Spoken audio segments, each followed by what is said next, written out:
It is heretical for empire to use Jesus as their mascot. It was heretical during Constantine. It was heretical during Charlemagne. It was heretical during King James and King George. It was heretical during Reagan. And it's heretical now. The most radical religious leaders in the world are all engaged in a war in the Middle East right now. A worst case scenario is possible, and our government has done very little to soothe fears.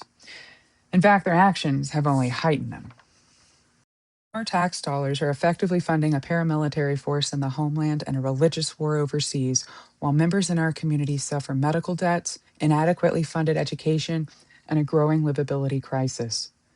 When Jesus says, "Give to Caesar what is Caesar's," I personally wrestle with that statement. When Caesar cut services and laid off my friends. For what?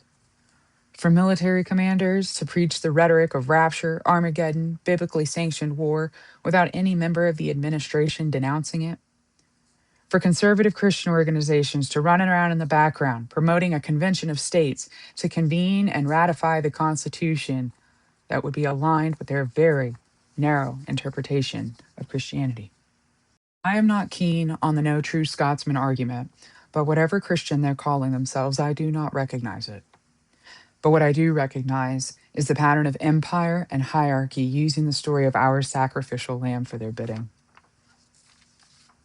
They do not have the monopoly on Jesus Christ. They do not have the monopoly on the American flag. Jesus is not theirs to take. The American flag is not theirs to take. The blood of women, indigenous, queer, and people of color has been shed in all American wars, and it bled just as red as anyone else's. This land is our land, too. Seeking tyrannical or corrupt religious rule and American political leaders is not unpatriotic, nor is it heretical. It's exactly what Jesus and our founding fathers did.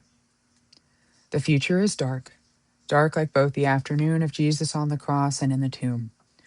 But let us not forget that his crucifixion made Jesus into a legend, and his resurrection all the more powerful.